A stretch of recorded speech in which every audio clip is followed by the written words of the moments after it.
Make it brief, but interesting day. Didn't get anywhere really, but I got some footage that you might want to see on YouTube on Robert Milligan Jr. I made a video this morning of more technology than I've ever seen in one place. The whole scene was flooded with faces. I happened to catch Bill on film, and it almost looked like a hologram. When he went behind a bush, the top of his hair was all technology. It was the strangest thing I've ever seen. I'm getting really worried about not being believed. It throws a huge wrench into things, and I don't know what to do to solve this problem. I need help from either neighbors or my captors. They're the only ones with the information to help stop the unthinkable from happening. I can't believe that Bernie betrayed me like that, covering for Edda's barbecue and telling me she wasn't there when she was. She returned the invite with a barbecue of her own with the same guests the following weekend. Why is getting information from the neighbors such a challenge? They clearly just care about what they want and don't give a damn about me. I'm trapped in the middle, and everyone is crawling up my ass to get people to do something to me. This organization that's after me is very serious about the technology, and it could sadly be the end of me because nobody is helping me, even though I've never done anything wrong or illegal to deserve removal from society. My friends need to stop calling Netcare and the police, because that's how the problem keeps continuing. I drafted out a letter to the same CPD officers and internal affairs, but haven't sent it yet. All I know is the police have reason to silence me, to protect themselves from liability. None of this is fun.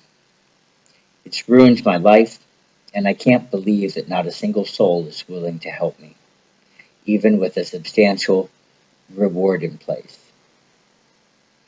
I need to add a new way to earn the biggest chunk, validity of my experience. I already posted the video of me reporting the crime of the imposters and made a video of that video with the report number. The federal offense was not investigated and dismissed as a petty crime. Well, I re-reported the crime with new evidence of an actual suspect. I'm just so frustrated with the police. They never listen to me, and they simply don't read any of my emails. I need to find a new person to talk to, then start all over from the beginning, and pray I'll be understood. Why are people so very slow to helping me? I need it right away. The police will have trouble if they try to do something to me again. There's no reason for anyone to be after me. Why are the police so pig-headed and unwilling to assist?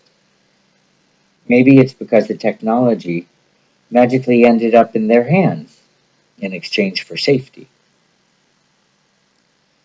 I called the delinquent AEP energy bill. When she answered the second time, the first time she couldn't hear me. Thank you, technology.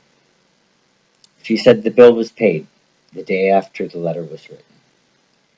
Then I picked up my mail. There was only one advertisement and no CD. I'm so angry they just wouldn't let me walk into the unit and pay my $1 and pick up the damn thing on Friday. It's now Wednesday. It would have ended everything, and people setting me up would be stopped. But no, I don't have the heart to check the tracking number again and get disappointed another time. That's all my life has been since the technology arrived. One disappointment after the next. and a more and more likely conclusion to my story and life, not to my liking. People just aren't interested in helping me out, and that's just the truth. I've never felt more let down in my life. Everything is a mess, and I can't get anything to go my way. As long as Joking John is saved, that's all my captors care about. They could care less about his mental health or all of the people on, on Earth. It's a sad state of affairs that selfishness rules their lives and greed. I wonder if they can even recall the last time they gave someone a present. When was the most recent time they showed gratitude, saying thank you? When was the last new bit of information they learned? Something from someone other than me.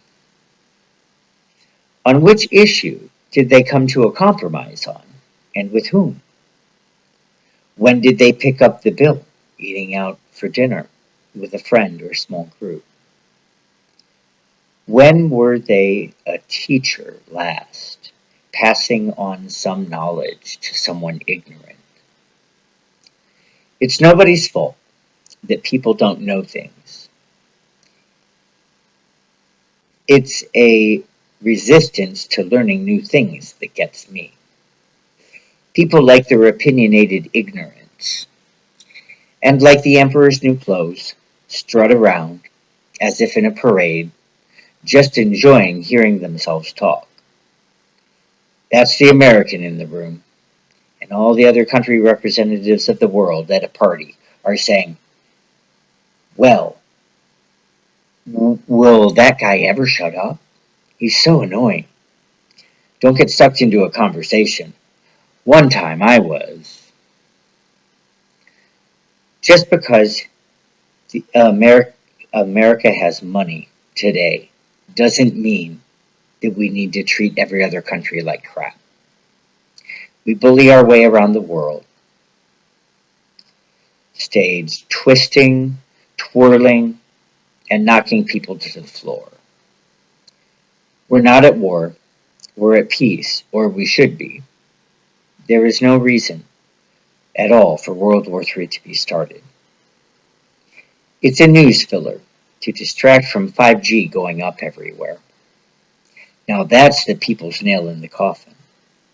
And people are oblivious to it, and getting sick younger, and dying sooner too, just as the government planned. Their projection of keeping things the way they are is ruining the entire planet, and the government could care less. I sat in the shade of a tree at the Olentangy bike path park, and a golden retriever walked ahead of his owner to greet me. I heard, "He's friendly," from the owner, while I said, "Hello there." It's felt like forever since I've interacted with a dog. I miss Karma. 17 years old, and it was time to put her down. There are some things that can't be said once a friend, enemy, or partner is gone. That's the way it is with amends. God's forgiveness hinges on correcting errors of the past, unless to do so would cause more harm to them or others. The tricky thing about amends is that it requires a lot of practice. To swallow your ego and pride and put aside differences takes a lot of risk and courage. For me, amends are easy because I readily admit fault when I realize it, or it's pointed out to me. Some people die on the hill every chance they get. The less often you admit an error, the harder making amends is.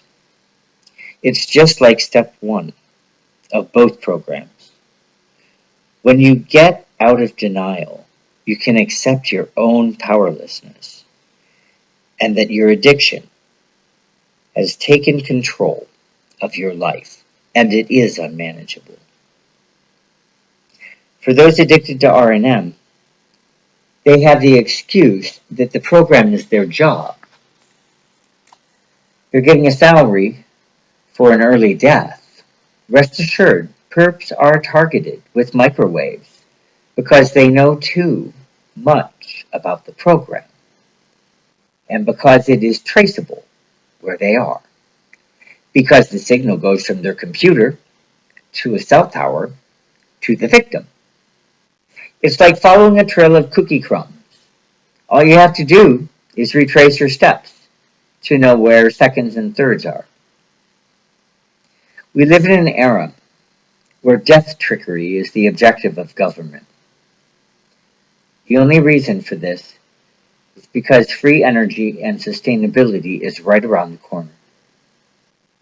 Government fears losing control, so to keep it, the population needs to decline, they think, because a population not reliant on corporate America changes those in power and with money. Besides death, institutionalization, both medical and corrections, is desired to decrease the number of free and roaming people, as if we are a herd of wild buffalo. The government does not trust the people, or in their ability to use moderation, or to self-regulate emotion. Government desires tamed zombies who work lots of hours and die shortly after retiring. They must let go of some of their control, and they should start with the most basic God-given right, to have control over your own bodies. Everyone is experiencing life with dulled emotion and programmed to a slimmer range of emotions. Having your own body is essential to feeling free, and only then do we experience the gift of existence the way we should, God's will. We'll be happier, maybe even giddy. When was the last time you had a good long cry? I know when R&M is revealed, the entire world will cry twice. Once for how could this have happened? And a second time for joy, because an invisible threat of death has been removed. And for pride in government, for doing the right thing, for the right reasons. You see, the R&M program brings out the devil in those being tortured and those remotely and secretly inflicting pain. R&M existing creates hell on earth, and if it is continued, there will only be two kinds of people in the world, Thai and Perp, and they are both one and the same, a slave. You're either a slave to a person or a slave to the program. When the program switches over to AI, the entire world population will become enslaved to the elite. That cannot happen. We need to stop this. And you all need to start stepping out. You need to realize that remote neural monitoring is real. It is the chosen weapon or tool of the 21st century.